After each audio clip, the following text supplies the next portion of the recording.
අයිබෝන් මෙවිඩියෙන් අපි කතා කරන්නේ විවාහයට බලපාන දෝෂයන් සම්බන්ධයෙන්. මුලින්ම අපි හඳුනගමු කේන්දරයක් තුල විවාහයකින් ස්ථානයේ මොන තැන්වලින්ද බලන්නේ මොන වගේ දේවල් සිද්ධාන්ත මතද අපි ගොඩනගාගන්නේ මෙතන පලාපලයක් ගොනු කරගන්න. විශේෂයෙන්ම විවාහය සම්බන්ධයෙන් කතා කරනවා හත් වෙනි තුල. හත් වෙනින් තමයි විවාහය සම්බන්ධයෙන් විශේෂයෙන් බලන්නේ.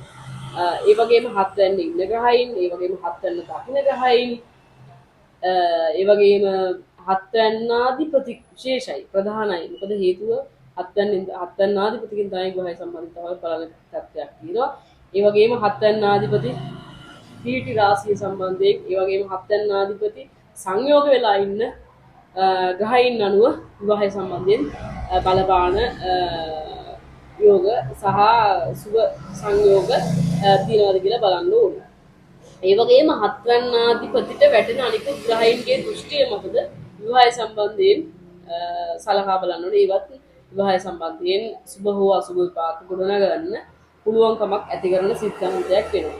ඒ වගේම හත්වැන්නාධිපති අනිකුත් වර්ග කේන්දර තුල පවතින ආකාරය සුභව පවතිනවාද පිහිටනවාද නැත්නම් දුර්වලවද පිහිටන්නේ කියන එකත් විවාහයට බලපාන දෙයක් වෙනවා.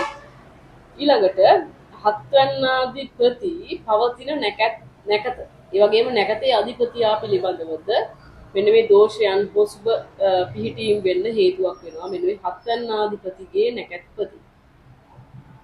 ඊළඟට විවාහය සම්බන්ධයෙන් විශේෂයෙන් බලද්දී කාරක ග්‍රහයෙක් ඉන්නවා. විවාහය සම්බන්ධයෙන් බලද්දී විශේෂයෙන් කාරකය වෙන්නේ සිකුරු. මේ සිකුරු පවතින රාශිය ඒ වගේම සිකුරුත් එක ග්‍රහ සංයෝගතිය පවතිනවා නම් ඒ ග්‍රහ සංයෝගය බලපානවා. ඒ වගේම සිකුරුව දකින්න ග්‍රහයින් නිසා විවාහය සම්බන්ධයෙන් සුබ අසුබ විපාකයන් බලපාන්න පුළුවන් කමක් තියෙනවා. තව සිකුරු අනිකුත් වර්ග කේන්දරවල පවතින පිහිටීම අනුව වෙනස් වීමකට ලක් වෙනවා. සහ සිකුරුගේ නැකත්පති සම්බන්ධයෙන් ගත්තහම උතර පලාපල සුබ අසුබ පිහිටීම් ගොඩනැගිලා තියෙනවා. මෙන්න මේ සිද්ධාන්ත ටිකත් එක්ක. ඒ වගේම ඔය විවාහය සම්බන්ධයෙන් බලන ස්ථානයේ විවාහයට අහිතකර ස්ථානයකුත් කේන්දරය තුල පවතිනවා. අහිතකර පිහිටීම් ටිකකුත් පවතිනවා. එතන ඒවා සම්බන්ධයෙන් තමයි අපි මෙතෙන්දි කතා කරන්නේ. පළවෙනියෙන්ම කියන්න ඕනේ විවාහයට අසුබ ස්ථානයන් ටිකක් තියෙනවා. 7 වෙනින් 12 වෙන්න වෙන්නේ 6 වෙන්න. ඒ කියන්නේ කේන්දරය තුල 6 වෙන්න ආධිපති මෙන්න මේ කියන ග්‍රහයන් විවාහයට දෝෂයන් ගෙනත් දෙන ග්‍රහයෝ වෙනවා. ඒ වගේම 12 වෙන්න. කියන්නේ 7 වෙනින් 6 වෙන්න අපේ කේන්දරය තුල 12 වෙන්න. ඒ 12 වෙන්නත් විවාහය සම්බන්ධයෙන් දුර්වල විපාකයන් ගෙනත් දීමක් සිදු කරනවා. එතකොට 12 වෙන්නේ රාශිය සහ 12 වෙන්නාධිපති කියන ග්‍රහයන් විවාහයට දුර්වලතාවයන් ගෙනත් දෙන්න පුළුවන්කමක් තියෙනවා. ඊළඟට 9 වෙන්න.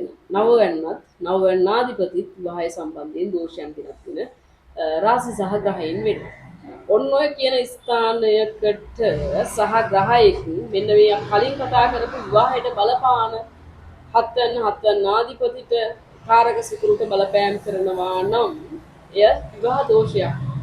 විවාහයට බලපාන දුර්වලතාවයක් ලෙස හඳුන්වලා දෙන්න පුළුවන් කමක් තියෙනවා. තව තියෙනවා විවාහයට බලපාන දෝෂයක් මේ කුජගේ දෝෂයක් පවතිනවා. කේන්දරයක් තුල ලග්නය තුල ඒ වගේම දෙවැන්න තුල හතරවැන්න තුල හත්වැන්න තුල අටවැන්න තුල 12 වැන්න තුල කුජ ග්‍රහයා පිහිටනවා නම් එය විවාහයට පවතින දෝෂයක් හැටියට හඳුන්වලා දෙන්න පුළුවන් කමක් තියෙනවා. හැබැයි යම්කිසි කේන්දරයක හත්වැන්නාධිපති වෙන්නේ කුජ නම් එයා හත්වැන්නේම පිහිටලා ඉන්නවා නම් එය දෝෂයක් නොවන බව මතක තියාගන්නත් ඕනේ.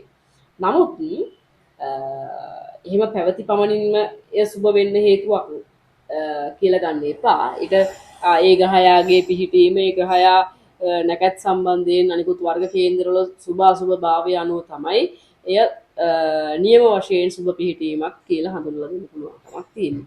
ඒ වගේම තව දෝෂයක් තියෙනවා. මේ ලෞකික ජීවිතයට ඊතරම් කැමැත්තක් නොදක්වන ග්‍රහයින් මේ 7 යනට බලපෑම් කරනවා නම් එයත් විවාහයට අදාළ දෝෂයක් හැටියට හඳුන්වලා දෙන්න පුළුවන්කමක් තියෙනවා. ඒ ග්‍රහයෝ නම් අර විවාහයට ලෞකික ජීවිතේට තරම් ඇලුම් කරන නැති ග්‍රහයින් තමයි මෙතෙන්දී බලපාන්නේ. ඒ කියන්නේ කේතු, ඒ වගේම සෙනසුරු, ගුරු මේ කියන ග්‍රහයින් ලෞකික ජීවිතයට වඩා ආධ්‍යාත්මික ජීවිතයට නැඹුරුතාවයක් තියෙන ග්‍රහයින්.